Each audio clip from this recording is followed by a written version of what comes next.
to make our potato pumpkin mash. Of course, I do have some potatoes here. You can use locally grown Irish if that is readily available.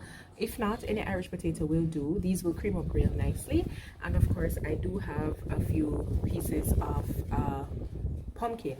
So I'm gonna go ahead and I'm going to peel the skin from the potato and I'm going to cube it or cut it in smaller pieces, because one of the things that we want is for the potato to be cooked evenly. So once I've done that, I'm going to be adding the potato to a cold pot of water that has been salted, and then I'm going to bring it to a boil. I will add the pumpkin closer to the time that the potato would have been cooked, because as you know, the pumpkin will cook very quickly. So we're just going to go ahead and just cube these up into smaller pieces. Doesn't really matter which direction you cut them in, whether it's long way or short way, it really doesn't matter.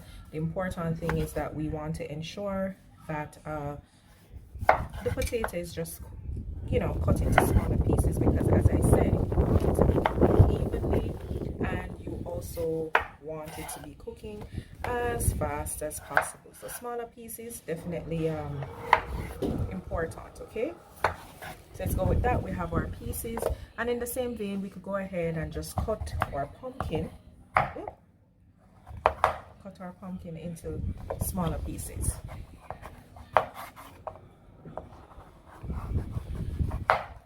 And a lot of persons might be like, oh my god, she uses the knife so weird. That's always something that persons say, but the important thing to note is that I'm not going to cut myself. All right, so now we have the pieces. I'm going to go ahead and I am going to drop these bad boys into the cold water. Now you may question, why am I putting the potato pieces in cold water and then bringing it to a boil? It's quite simple. If it is that I put it in cold water, there's a possibility that the outer section of the potato will cook before the inner section, and the aim of the game here is to have the potatoes cooked evenly. All right, so we want it right across the board, so it's best that we put it in cold water and then allow it to come to a boil. It's extremely windy. All right, so the salt is already in this cold water, and I'm just gonna go ahead and I am going to add the potatoes. You just want enough water to cover the potatoes, pretty much. So we're gonna add these. Once it comes to a boil, we're gonna turn it down to low heat for about 15 to 20 minutes, or until it is tender to the touch.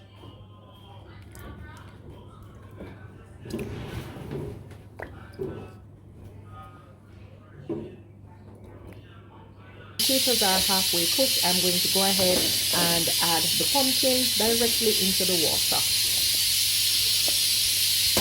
Bring this back to a rapid boil. Now we're going to check right back on it. There we have it.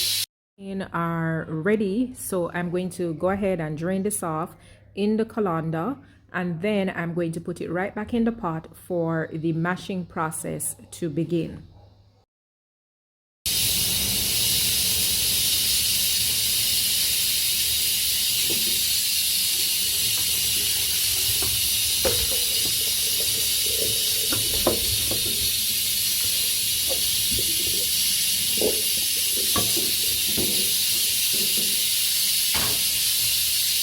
So we just want to get rid of that water.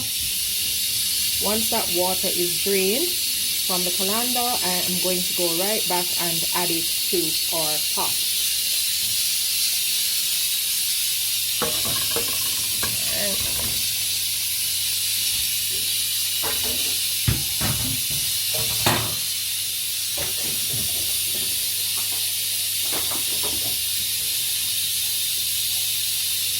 So what's the key to getting really nice and creamy mashed potato? You want to do the mash while it is hot. You want to put your herbs and spices in it, but most importantly, you want to go ahead and add a little bit of milk and butter. Just adding some butter. Again, you can choose the amount of butter that you have to use. You know, everybody does this a little bit differently. Some persons want it to be really, really creamy. It's best, in my opinion, to use unsalted butter. if it is that you plan on adding additional butter.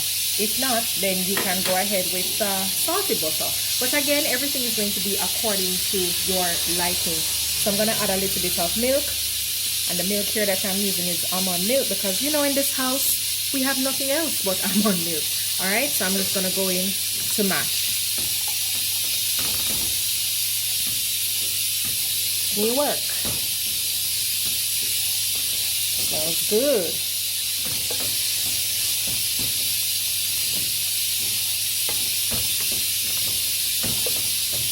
So the heat and everything is going to be here to do this. If you're working on your muscles, this is something that you definitely want to do.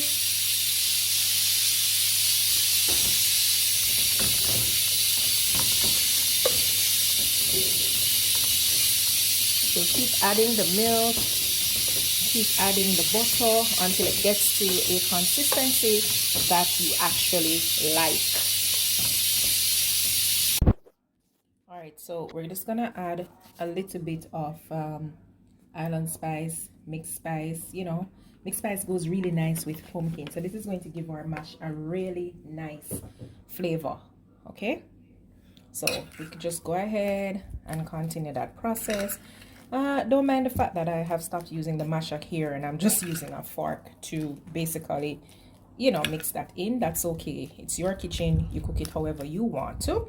But basically, this is my mash. Guys, I know this is going to be really good. You look at it, creamy, soft, nice. It's going to be really, really, really, really good. Time for us now to prepare that shrimp. So to prepare my Cajun shrimp, I am going to be using the Rainforest Seafoods brand, and they have some cooked shrimp. Now if you look, you're gonna notice that it says what? Large. There is nothing that I detest like a small shrimp. I mean, I like small shrimp. Shrimp are big. When you eat a shrimp, you must feel like, yo, it's like eating a burger. All right, I wish I was able to get the jumbo size, but unfortunately that was not available. And you know, I have my citrus right there because another good thing is you have to wash your seafood. No, we have to be careful when we're doing this because once you add the citrus to the shrimp, a lot of persons don't know this, it actually starts cooking even though you've not really put it to a pot. All right, so bear that in mind. So we're gonna go ahead and prep the shrimp now for the Cajun seasoning. So the olive oil has been added to the pot. The next step is to go ahead and toast up our seasonings. Now I'm gonna add a little bit of ginger. I add ginger to everything that I cook, and I'm gonna add the Cajun seasoning here, and I just want this to be on the fire a little bit for it to get toasty. Once that is done, I'm going to go right ahead and add my shrimp to that. Ooh, listen to that sizzle.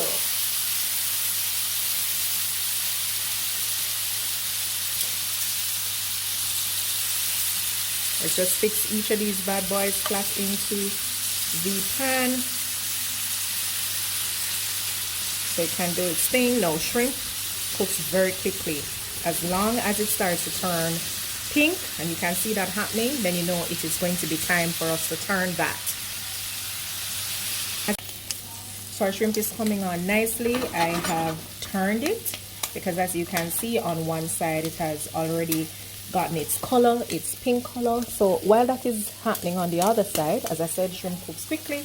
I'm just gonna go in and I'm going to be adding bits and pieces of garlic, you know, because of course you can't have shrimp and not have garlic. I also am going to go in and I'm going to add my little pieces of onion, and I am going to be adding that pepper, good old pepper.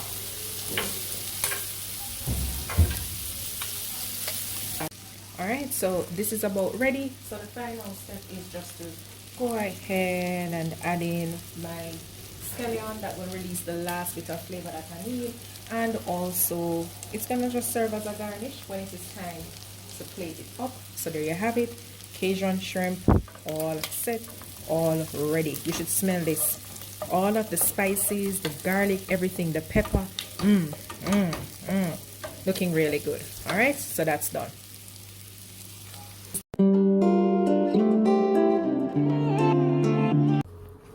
So now we have our Cajun shrimp with our pumpkin potato mash. Look at all of that goodness. Let me zoom in for you to see. And of course, it's our seafood, so we want to serve that up with a little bit of lemon or lime. Palm Sunday just got late, or Easter Sunday just got late. You know what? Any day of the week that you want to make this just got lit. So if you like this video, go ahead and give it a like, give it a heart if you love it, comment below, share it with a friend, and guess what? Try this recipe, let me know how it fares out for you, and post your pictures. Thank you guys for watching. All aboard, cause the road I go start crash. Strap me in safe for the engine start up. Good food, me a pre can't get enough. It's vibing with Via. So grab your phone, grab your tablet. I this you can't miss. It's vibing with Via. And once you start this you can't quit. You are gonna love this. It's vibing with Via. Vibing with Via. Yeah, we vibing with, yeah, we vibing with Via. Oh.